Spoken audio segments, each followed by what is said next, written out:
says Shopify has definitely the biggest non-quasi government company in Canada for a long time. Also, the only $10 billion company that was created in the last 50 years in Canada, right? So Shopify is this outlier, and I think that Toby and Harley and the folks over there are very pro-Canada, and they've chosen to stay here, and I think that's great. But it kind of confirms more or less what we're saying here, where, you look at all the biggest companies in Canada, and all of them are like 100 years old. It's all these big companies, again, that probably have these deep ties to Ottawa. Shopify and Toby here, allude to it when he say non-quasi government, right? All these Brookfields probably kind of like a quasi-government corporation that kind of just runs everything. And Shopify is just like this one outlier that somehow they broke through the mold, or I think they were very strong again in their Canadian views, because a lot of people in their situation probably would have just gone to the States and innovated there, where it's, more, maybe a little bit easier to do that.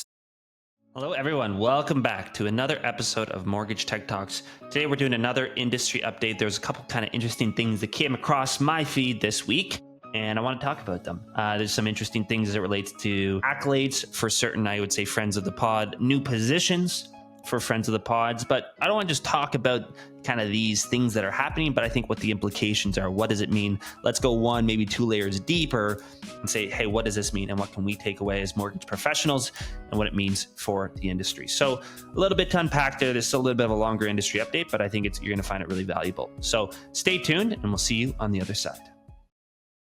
Okay, so let's get right into it here. The first story that I want to talk about is one that I think probably quite a few people probably have seen, especially given the person who this involves.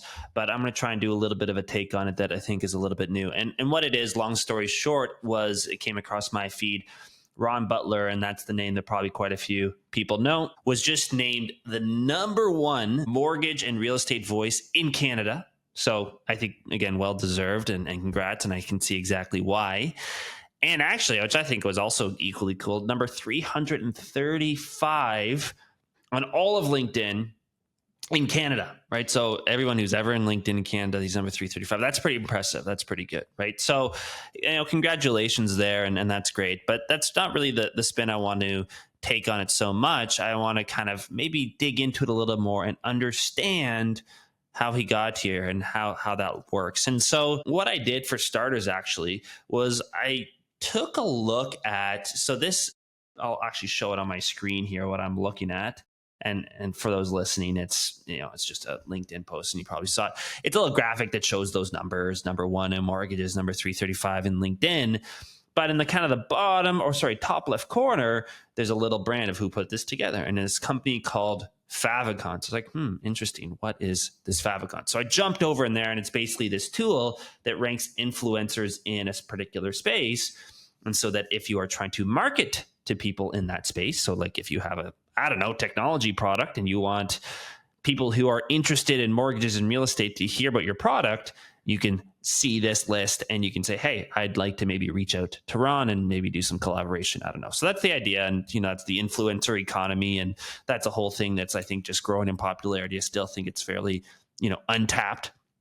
But in any case, that's what that website was. So I jumped over into it. I said, okay, let's dig into it a little bit more and see what this is all about. And I learned that that's the nature of their business. But what I also did, which I think is much more revealing and interesting, and this is starting to get to us, okay, how does this ranking actually work, is I actually looked at, okay, filter on Canada, they have this list, and you can see there's paywalls everywhere. For me to, see more than 3 people, I have to pay an arm and a leg.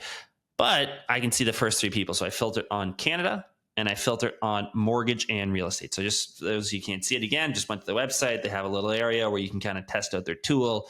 One filters mortgage and real estate, another filters Canada. It calculates and spits out the top, in this case, 3 people. So, of course, Ron, #1, that's great.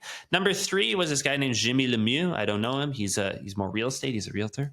But number 2 was a gentleman, I don't know him personally, by the name of Pierre-Charles Jolicoeur, and probably got that wrong. It's a French name, but if you're listening, Pierre-Charles, I apologize. But long story short, I said, where have I heard that name before? And maybe some of you out there know the gentleman, and if you do, tell him I say hi, I guess. I, again, never met him, but in any case, maybe that's familiar to some folks out there. But it sounded familiar to me, even though I hadn't never met the guy. I said, where have I seen this before?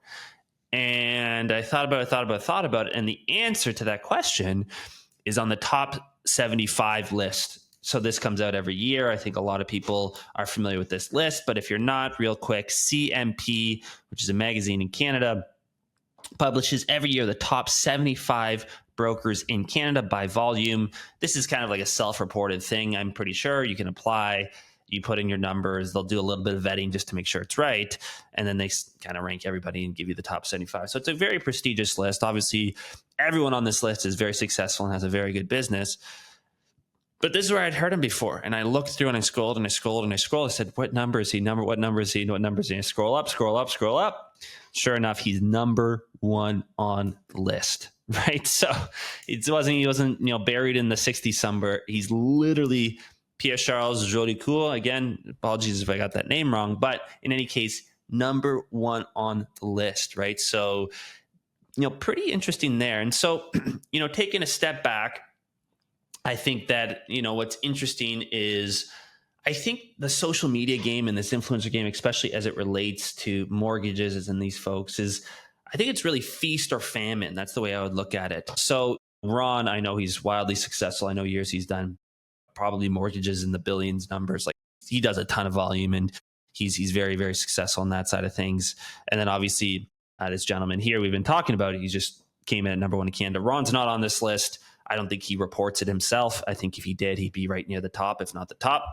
But in any case, it's kind of interesting, right? That these number one influencers who are mortgage brokers, according to Favicon, are insanely successful on the actual volume side of things. And I think that makes a lot of sense to me because, I do hear a lot of people saying, hey, I need to boost my social media presence and do things like that. But it really, for a lot of folks, doesn't really translate to anything that's, substantial in their business. They treat it more like kind of my Google reviews, right? In the sense that, hey, someone comes to my page, I want a social media presence, just so they know I'm a real person, that I'm not, whatever, just made up my business yesterday. But obviously, if you do it right, if you're going to post useful content and you do that really well, then you can really get on. You have to be very, very good. I'm not going to minimize how much work probably Ron puts in and then this gentleman puts in. I think you have to be very, very good at it. But if you do it, there's the feast waiting for you, right? The feast or famine. And I think this shows it exactly. So, I think that was interesting. And maybe just to wrap it up for you guys, say, okay, fair enough, Tom, feast or famine. I'd love to feast, but like, where do I get started? How do I even do that work? It's tough. I look at Ron, I look at Pierre Charles and some of his videos. They both have personality. It seems very clear. Both of them have very distinct personality that they lean into, for better, for worse. But I think you can also get a little bit of clues in this original LinkedIn post that I was referencing, where I actually saw the graphic. And I won't pull it up here because I don't want to put a bunch of words on the screen, but I'm going to scroll down. There are some very kind of interesting things here. One was, great educational content. So education, right? I think people want to be entertained, but also educated. I think that finding that right nexus that Ron does extremely well, which is educating, but also being entertaining as he's educating, is very, very much in high demand. So I think that's a good one.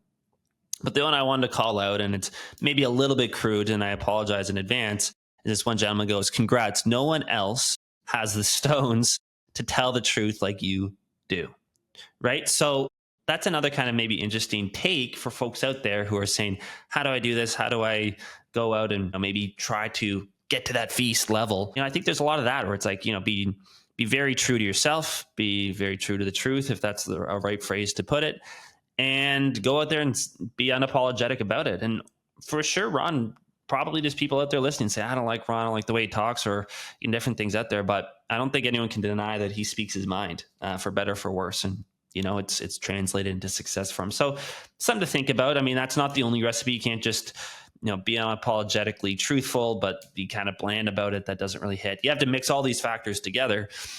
But I think this is one of the ingredients in the soup that makes it so successful here. Story number 2 here. This one here is a little bit of an interesting one, I would say. Basically, I guess friend of the pod, okay, someone who's been on this podcast a couple times, gentleman named Bucky Mendieta. Again, if you've heard, some of you might know Bucky. Some of you probably listened to the episode where he was on. I was actually on his podcast, which was Lending Thoughts.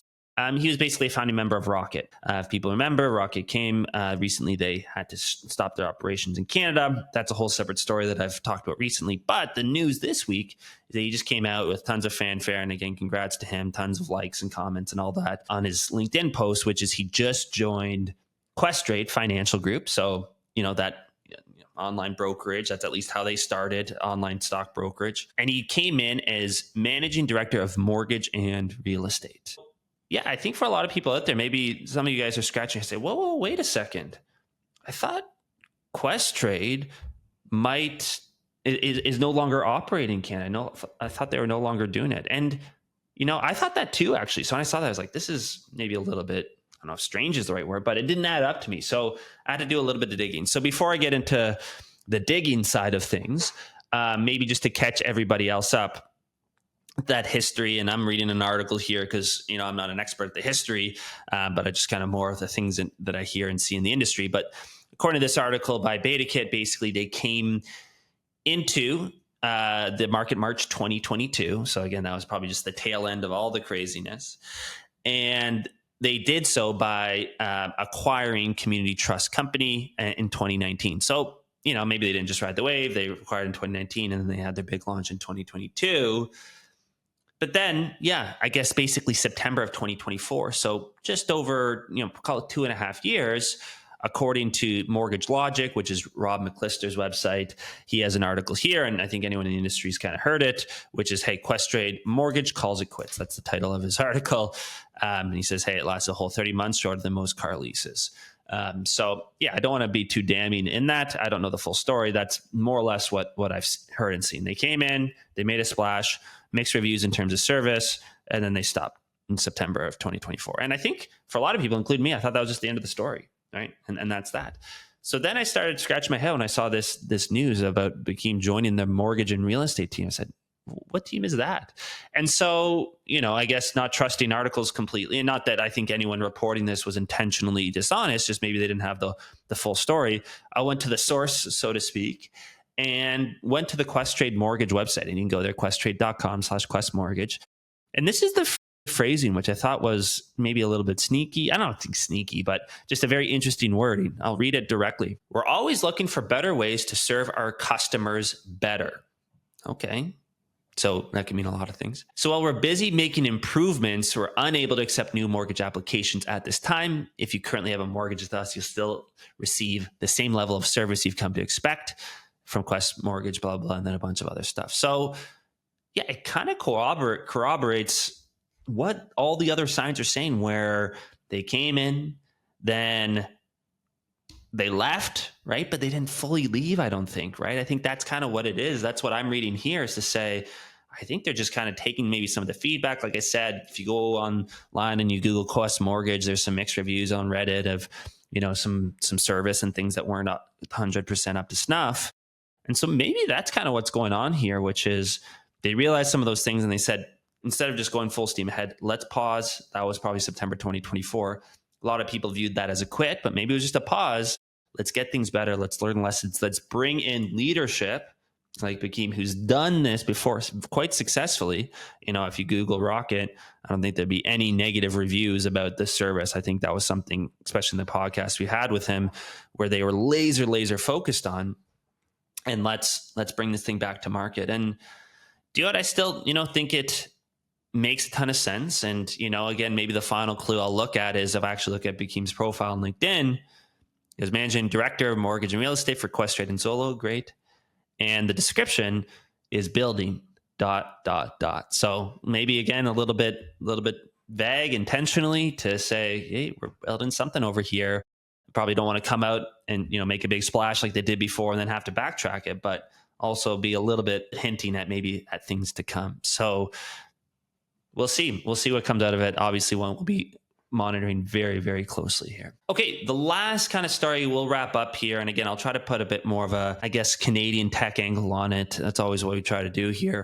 Is, of course, and probably this is old news for most people listening, was the fact that First National was just acquired, or at least, to read the headline specifically, Birch Hill and Brookfield to acquire First National in a $2.9 billion deal. So founders Smith and Taz to retain minority stake as the mortgage lender enters a new mortgage. So yeah, I mean, when I look at that, I think probably the founders, Smith and Taz, I don't know them personally. Again, Smith, I went to Queens and Smith has dumped a lot of money into Queens. It's the Smith School of Business now. So I know the name and that's about the extent of it. But, reading this, I see, okay, they sold quite a big portion, but they still retain a minority stake. Probably means that just, taking some chips off the table, probably changing market. And we'll get into that in just a second and saying, hey, there's a bit too much risk out there. We built something great. Let's take a couple chips off the table, but we still want to be involved. We still, believe in the mortgage market and we still want to see this through, but maybe just lower our risk exposure a little bit. And of course, Birch Hill, I don't know them, but Brookfield has come into the public consciousness a lot more because, of course, Mark Carney, our dear leader, has just used to be, I guess, the president or the board or a CEO or chairman of the board, or I actually don't know the exact title, but he was in a very high level leadership position at Brookfield here. So talking about maybe why they're doing it and those market changes, again, I got to thank Ron again. He kind of laid this out a little bit in a post that he put out there, where he talked about kind of the history, how, first of all, it was an incredible business success. They kind of recognized changing policy as it related to insured mortgages, combine that with, great innovation and great business acumen and execution, and they're able to build First National to what it is. But as he goes on, I'm reading Ron's post now and take it for what it's worth, but I think, it kind of makes sense to me. It says, over the years, the federal government believed that financial institutions, maybe like First Nat, were benefiting from the bulk of insured mortgages in ways it hadn't intended, and policies changed, right? So maybe that's the shifting market. At least that's Ron's take on it. I'm not going to comment too much on it because I don't know too much one way or the other. But the point I want to make with all this and what I'm trying to get back to the Canadian tech angle is, just kind of another example maybe of how things in the Canadian business space feel a little bit like a cartel in the sense that there's a very few number of players that kind of just control everything. Everything kind of seems like a little bit made up and at the whims of the government. I mean, this is just another story where, a company came out there, they innovated, they got successful, and then the government kind of said, hey, yeah, we don't like maybe your level of success, or yeah, you took advantage of our program in a way we didn't want you to, so we're going to change it. And then when they change it, okay, well then the player, this case First National, says, okay, well, we don't like that change. It really puts our business at risk. And then a bigger company like Brookfield comes along and just says, okay, we'll roll it up, right? And so then what you're left with is not a bunch of small innovative companies trying to compete against each other and drive the best thing for the consumer. But again, this Canadian cartel of maybe, a few dozen or so very, very big companies that almost seem like linked to the government in some way. I'm not making a comment about Carney. I'm just saying that I think once you get to that size, the Canadian government is very much involved in your operations and vice versa. There's, lots of coordination back and forth. Yeah. And so then we're left with is just a few dozen companies that are kind of in and out of Ottawa, and it's just kind of all controlled. And it feels like puppet masters, behind the scene. At least that's my feeling. Again, people out there might feel a little bit differently, but when I saw this, I'm like, okay, great. Just another innovative company that just got rolled up into a bigger company that has probably deep ties in Ottawa, and what else is new in Canada. And maybe just to kind of fact check myself and make sure that I'm not going completely crazy or into conspiracy corner here as it relates to this, I was kind of preparing for this, and lo and behold, what pops up on my feed is a quote from Toby Luke. I'm saying that right. He's the CEO. He's the founder of Shopify. I've quoted him before on this podcast. So, I guess he's turning into one of a favorite of mine. But he came across on Twitter, and the exact quote is this. He says, Shopify has definitely the biggest non-quasi government company in Canada for a long time. Also, the only 10 billion company that was created in the last 50 years in Canada, right? So Shopify is this outlier, and I think that Toby and Harley and the folks over there are very pro-Canada, and they've chosen to stay here, and I think that's great. But it kind of confirms more or less what we're saying here, where, you look at all the biggest companies in Canada, and all of them are like 100 years old. It's all these big companies, again, that probably have these deep ties to Ottawa. Shopify and Toby here, allude to it when he say non-quasi government, right? All these Brookfields probably kind of like a quasi government corporation that kind of just runs everything. And Shopify is just like this one outlier that somehow they broke through the mold, or I think they were very strong again in their Canadian views, because a lot of people in their situation probably would have just gone to the States and innovated there, where it's, more, maybe a little bit easier to do that. I'll leave it at that, I guess. But the point is that when I saw this first Nat thing, that was my instinct. And it was funny just that, hey, literally, as I was having those thoughts, this comes across my feed. And maybe there's some confirmation bias there. But in any case, I thought that was a little bit interesting. So I'll leave it at that. A bit of a longer episode there on this industry update, but some pretty interesting things going on. Congrats, Ron. Congrats, Bakim. Congrats to the people over at First Nat, even though I don't know them. A lot of exciting things going on. And thanks so much for listening, everyone out there. If you found this interesting, please share it with your friends, your colleagues. It really means a lot for us and our growth as a community. It allows us to keep doing this. But yeah, we'll see you next week.